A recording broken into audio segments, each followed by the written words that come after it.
The following audiovisual exhibits are pertaining to a special investigation by the FBI, and according to Scotland Yard, any information regarding these events should be directed towards the New York field office of the FBI, Special Agent John Field. Yes, this is Neil Van Alten on Scottsdale reporting for the BBC. It turns out that early preliminary reports have 18 recently graduated students from Chomsky University found at the site of a graduation party the morning after apparently the revelry began. The 18 bodies were found extremely in an extremely degraded state, beyond recognition, burned beyond recognition. This inferno lasted approximately 3.5 hours before firefighters had it under control. It was a 6-alarm fire, and apparently one of the survivors of the grad party, Inferno as it's being called, survived the fire only to have lost his life concurrently by suicide, leaping off of a Manhattan skyscraper in the early morning hours following the soiree. A memorial for the 18 families of the grad party, of those lost in the grad party, Inferno, has been held.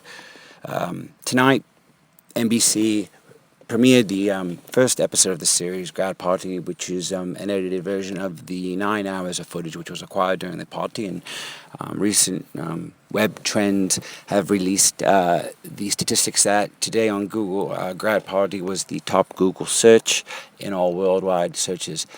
A bit of a twist today in the ongoing saga of the grad party. It turns out the dental records of some of the dead individuals have not correlated to their dental records. It's uncertain now what this means. A breaking development in the ongoing grad party situation. It turns out the dental records were tampered with. This was the admission of a doctor that was recently charged on an unrelated drug charge. The grad party after the final exams, graduation day was held for this small online university called Chomsky University. On day 9 was the graduation party held in the Westchester County of New York State, about 20 minutes outside of the city of Manhattan, or the borough of Manhattan rather. The day after the party, or the morning of, a 6-alarm fire erupted, and it took approximately 3.5 hours to put out the raging inferno.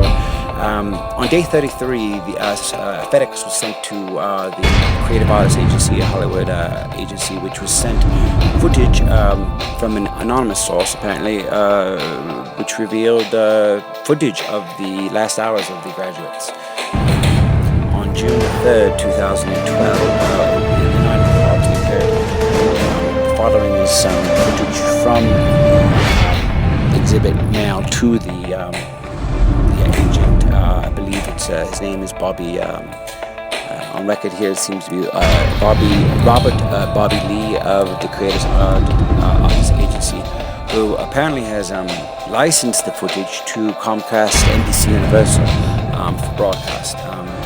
MSNBC is reporting that one of the victims' father is a South Carolina senator, and he has personally asked the FBI to investigate this. It's uncertain whether arson is at play, although the Westchester Fire Chief has ruled, in fact, that arson is suspected.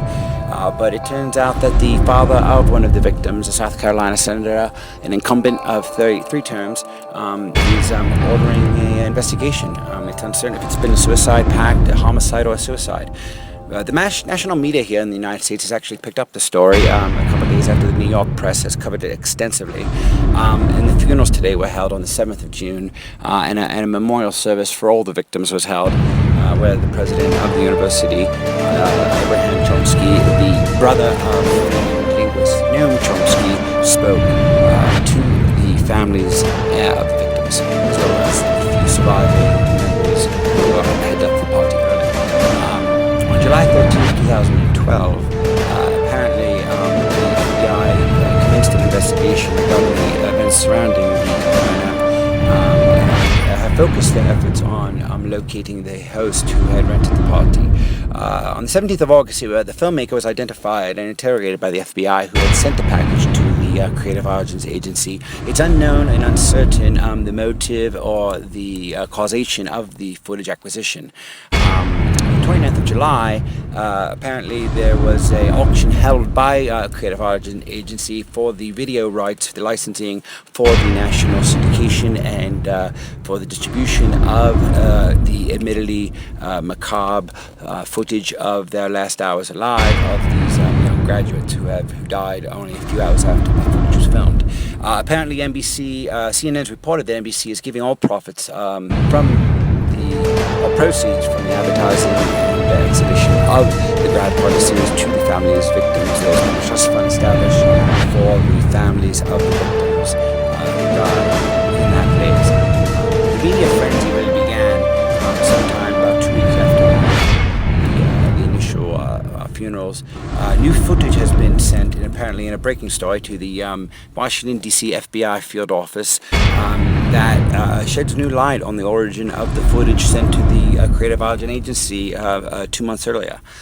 On the 21st of August, the TV series trailer was released by NBC, which reveals some of the scenes of the upcoming series. And the truth was leaked today. Inadvertently, intentionally, we are not sure. It is very preliminary, but apparently the shit has hit the flat screen, so to speak. Because at this moment right now, both CAA and Comcast, NBC Universal are in damage control. This is an FBI notice, an intention from Scotland Yard and the Federal Bureau of Investigation